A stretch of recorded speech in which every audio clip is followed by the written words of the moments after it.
ओम शांति। आज 11 अगस्त 2023। आज की श्रीवाणी की मुख्य पंक्तियाँ हैं। मीठे बच्चे, अभी तुम कौड़ी से हीरे जैसा बने हो। अभी तुम कौड़ी से हीरे जैसा बने हो। ईश्वर की गोद पाना ही हीरे जैसा बनना है। श्रीमत तुम्हें हीरे जैसा बना देती है। प्रश्न है, सतयुग में किसी को तो ताउसी तख्त बादशाही और किसी को दास दासी या प्रजापद मिलता है, इसका कारण क्या है? उत्तर है, सतयुग में बादशाही उन्हें मिलती जो संगम पर ज्ञान सागर की पढ़ाई को अच्छी रीति पढ़ते हैं और धारणा करते हैं। ज्ञान रत्नों का दान कर बहुतों को आप समान बनाते हैं और जो गफलत करते, देह अभिमान में आकर हंगामे मचाते, उन्हें प्रजापद मिल जाता है। पढ़ाई पर ध्यान न देने वाले ही दास दासी बन जाते हैं। ओम शांति। कौड़ी से हीरे जैसा बनने वाले सिखलदे पुरुषार्थी बच्चे ये जानते हैं कि माया का तूफान लगता है। बच्चे कौड़ी से हीरे जैसा बनने का पुरुषार्थ करते हैं, परंतु श्रीमत पर न चलने के कारण फिर से माया का तूफान लगने से ज्योत बुझ जाती है। इस पर भी गीत है। बच्चों को अब मालूम पड़ा है कि हम सो पूज्य देवी देवता थे। ये आत्मा सुनती है बेहद के मोस्ट बिलवेड बाप द्वारा। उनकी ये महिमा गाई जाती है। ये ऊंचते ऊंच भगवान है। सारी सृष्टि में उनको ही याद करते हैं क्योंकि इस दुनिया में तो बरोबर दुख ही दुख है। ऐसा मत समझो कि सब मनुष्य बेसमझ हैं।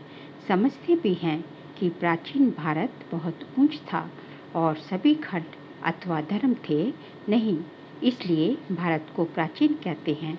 इतना समझते हैं, परंतु वह कैसे हुआ, कब हुआ, भारत फिर हीरे जैसा कब और कैसे बनेगा, ये नहीं जानते।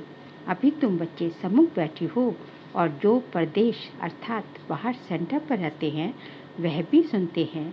हीरे जैसा बनाने वाला बेहद का बाप कहते हैं, ये तुम्हारा अंतिम ईश्वरीय जन्म है, जबकि भगवान बैठ हीरे जैसा बनाने के लिए तुम्हें पढ़ाते हैं। तो ऐसे बाप को कितना ना रिगार्ड रखना है। सत बाप, सत टीचर, सतगुरु का रिगार्ड रखा जाता है। बाबा कहते हैं, बच्चों को सुख देने वाला मैं ही हूँ। इस समय तुम बच्चों को सुख देने के लिए आकर अपनी मत देता हूँ। भगवान ने जो श्रीमत दी थी वह फिर मनुष्यों ने गीता में लिखा है, परंतु यथार्थ नहीं। अब ये तुमको ऊंचते ऊंच हीरे जैसा बनाते हैं। स्वर्ग में तो तुम ही आ सकते हो ना। यूं तो सारी दुनिया की आत्माएं बच्चे हैं बाप के। प्रजापिता ब्रह्मा तो है ना। इस समय शिव बाबा के पोत्रे कहलाते हो, फिर पर पोत्रे तर पोत्रे भी कहलाते हो। वृद्धि तो होती जाती है ना। वास्तव में सभी का रचयिता मैं बाप ही हूँ।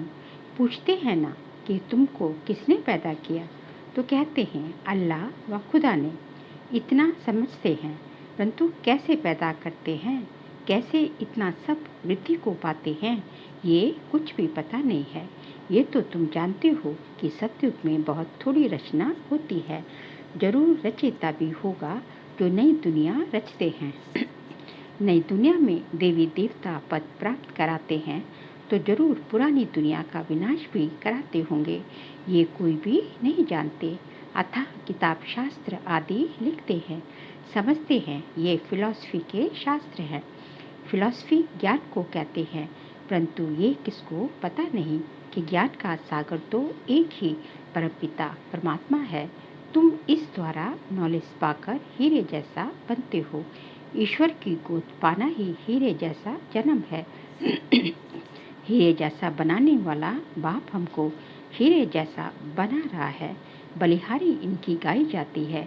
सतयुग में तो बलिहारी की बात ही नहीं, वहाँ तो ये ख्याल भी नहीं रहता। आगे बाबा ने कहा, तुम अभी जानते हो हम अभी न शूद्र हैं न देवता हैं, अभी हम ब्राह्मण हैं। तुमको ही स्वदर्शन चक्रधारी कहा जाता है। यहाँ तुम स्वदर्शन चक्रधारी बन विष्णु कुल में जाकर राज्य करेंगे। स्वदर्शन चक्रधारी कमल फूल समान तुमको यहाँ ही बनना है। यहाँ है पुरुषार्थ, वहाँ है प्रारब्ध। ऐसी बातें दुनिया में कोई नहीं जानते। बाबा कहते हैं, माया ने तुमको तुच्छ बुद्धि बनाया है। तुम हीरे जैसे देवी देवता थे, पहले तुमको पता नहीं था। दुनिया में तो अनेक मतें हैं, कोई क्या कहते तो कोई क्या कहते। कोई कहते हैं मनुष्य मरते हैं फिर नए पैदा होते हैं। कोई कहते हैं कि जैसा संकल्प करते वैसा बन जाते हैं। अनेक प्रकार की मत वाले हैं। तुम हो श्रीमत पर चलने वाले। श्रीमत से तुम्हारी भी श्रेष्ठ मत बनती है। तुम ही जानते हो, सब तो नहीं जानेंगे। भल कोई लखपति पदमपति है, परंतु इस ज्ञान में आना बड़ा मुश्किल है। कोटों में कोई ही आता है, क्योंकि साहूकारों पर लफड़े बहुत है। ड्रामा में नूंद ही ऐसी है, जो गरीब ही ईश्वर की गोद लेते हैं। ये रथ तो उनका है ना, बाप दादा दोनों इकट्ठे हैं, ये तुम ही समझते हो। निराकार भगवान को अपना शरीर नहीं है तो जरूर लोन पर शरीर लेना पड़े, तब तो भगवान उवाच होना। श्री कृष्ण भगवान उवाच हो नहीं सकता, उनको तो झट सब जान लेते हैं। ये है निराकार, इसलिए इनको कोई जानते नहीं।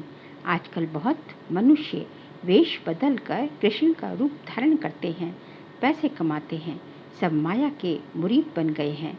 अभी तुम ईश्वर के मुरीद बनते हो। कोई तो 100% ईश्वर के मुरीद बने हैं, उनकी शरण ली है। बाकी सब माया रावण की शरण में फंसे हुए हैं। बाबा ने समझाया है कि खास भारतवासी सब शोक वाटिका में हैं, सारी दुनिया ही लंका है। उन्होंने तो शास्त्रों में हद की बातें लिख दी हैं। बेहद का बाप बेहद की बातें सुनाते हैं। तुम जानते हो कि अभी हम ईश्वर की गोद में हैं, फिर हम नई दुनिया के मालिक देवी देवता बनेंगे। वहाँ तो माया होती नहीं। सत्युग त्रेता में तो कोई माया नहीं है, क्योंकि वहाँ सुख शांति है। सूर्य वहाँ भगवान को याद करने की जरूरत ही नहीं, दरकार ही नहीं। सूर्यवंशी चंद्रवंशी बड़े साहूकार होते हैं, फिर जब वैश्यवंशी बनते तब हीरे जवाहरत के मंदिर बनाते हैं। पहले पहले जो हीरे जवाहरत के मंदिर बनाते हैं वह ऐसे महलों में रहते हैं। इसलिए गाया जाता है कि भारत हीरे जैसा था, अब तो कौड़ी मिसल है। ये है ही पतित दुनिया। भारत ही सचखंड पावन था, भारत ही अभी पतित खंड है। भारत को अभी हम पावन नहीं कहेंगे, अभी हम पावन बन रहे हैं। वहाँ तो है ही संपूर्ण निर्विकारी दुनिया। पावन खंड में संपूर्ण निर्विकारी दुनिया। कृष्ण की कितनी भारी महिमा है, उनको झूले में झुलाते हैं, परंतु उनकी बायोग्राफी को नहीं जानते। आगे बाबा ने कहा, तुम जानते हो अभी कलयुग है, भारत ही सतयुग था। बरोबर 84 जन्म भारतवासी ले सकते हैं। तुम जब अच्छी रीति समझाते हो तो मान लेते हैं। इस ईश्वरीय गोद से भारत हीरे जैसा बनता है। यथा राजा रानी तथा प्रजा, प्रजा को भी हीरे जैसा कहेंगे। अभी यथा राजा रानी तथा प्रजा कौड़ी मिसल है। अब हीरे जैसा बनाने वाला बाप आया है, तो पूरा पुरुषार्थ करना है। हीरे जैसा बनाने वाले बाप से ही पूरा योग लगाना है। तुम जानते हो शिव बाबा से हम वैकुंठ का मालिक बनते हैं। पढ़ाई पर ही सारा मदार है। पढ़ाई का ख्याल तो सबको करना चाहिए ना। घर में काम काज करते भी ऐसा समझो कि हम गॉड फादर के स्टूडेंट हैं। हमारी पढ़ाई बिल्कुल ही सहज है। एक घड़ी भी आकर सुनना जरूर है। पॉइंट्स ऐसी अच्छी निकलती है जो कोई समय अचानक ही किसको तीर लग जाता है। इसलिए मुरली तो कैसे भी जरूर सुननी है। नहीं सुन सकते हैं तो कैसे भी करके पढ़ाई करनी है।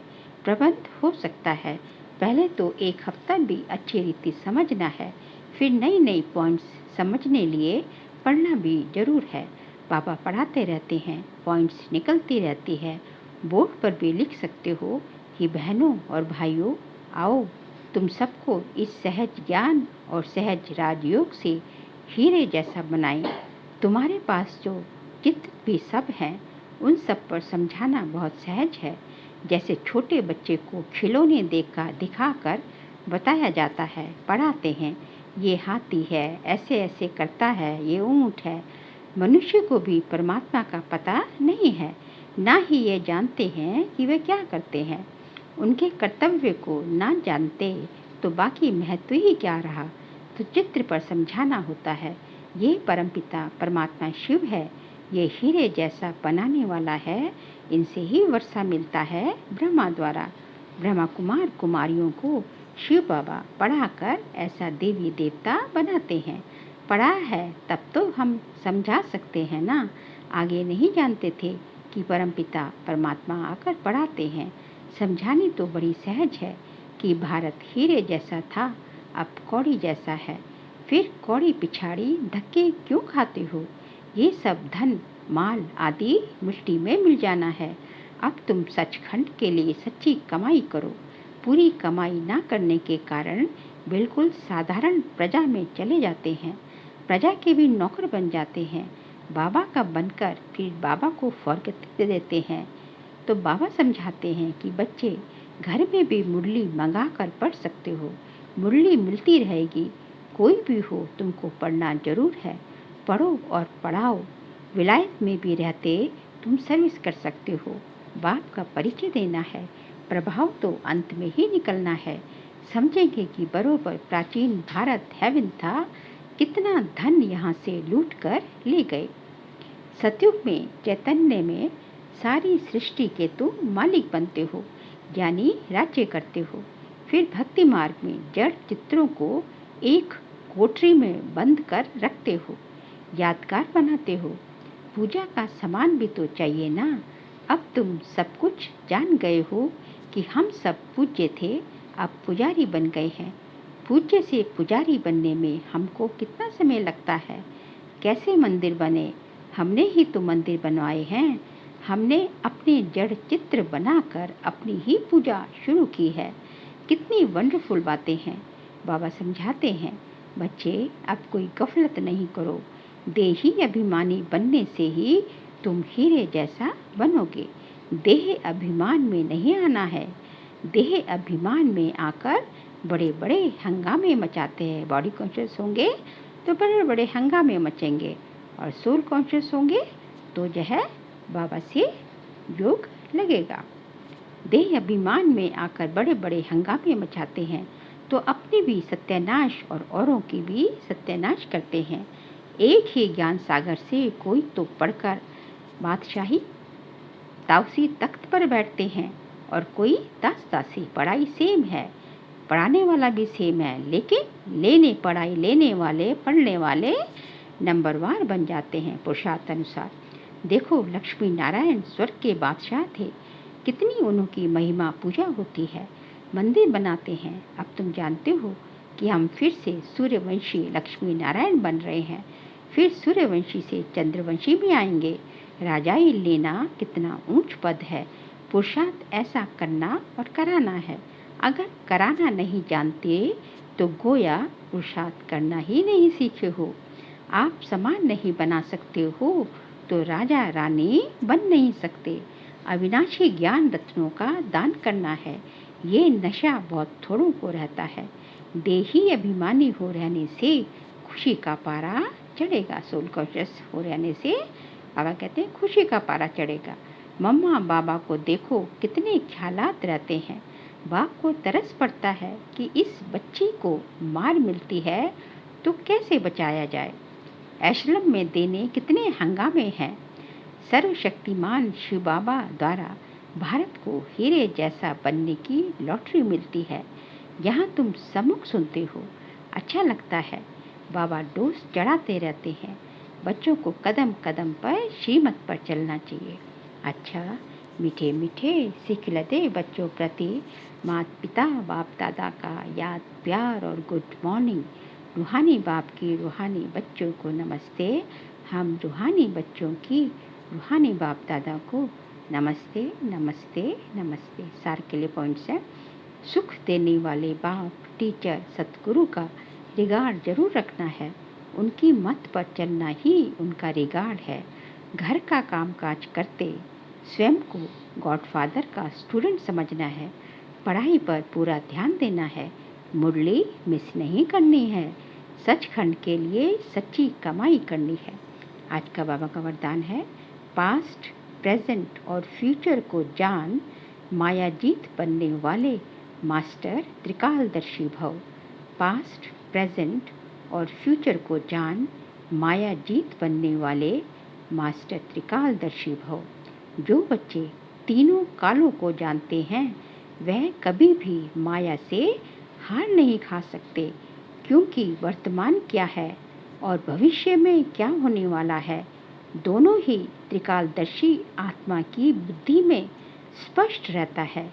क्या हूँ और क्या बनने वाला हूँ, वर्तमान और भविष्य दोनों का उन्हें नशा रहता है। उसी नशे की खुशी में उठते रहते हैं, इसलिए उनके पांव धरनी से ऊंचे होते हैं। वह देह के संबंध, देह के पुराने पदार्थों की आकर्षण में नहीं आते हैं। स्लोगन है, जिनके पास सरलता का गुण है उनके लिए संगठन में चलना बहुत सहज है। जिनके पास सरलता का गुण है उनके लिए संगठन में चलना बहुत सहज है।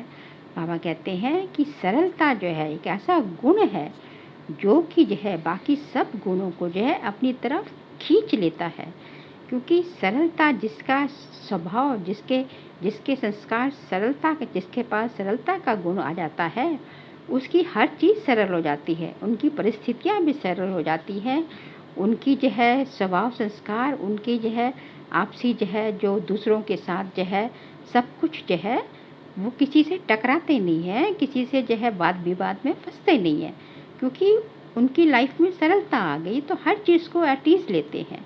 इसलिए उनको संगठन में चलना जो है बहुत सहज हो जाता है। चाहे संगठन हो, चाहे गृहस्थ में रहने वाले हों, सब जगह जो है सरलता का गुण एक ऐसा गुण है कि जिससे जो है ज़िंदगी बहुत आसान बन जाती है और बाबा के जो है उस पर चलना, श्रीमत को फॉलो करना, श्रीमत पर चलना बहुत ही सहज हो जाता है। अच्छा, ओम शांति।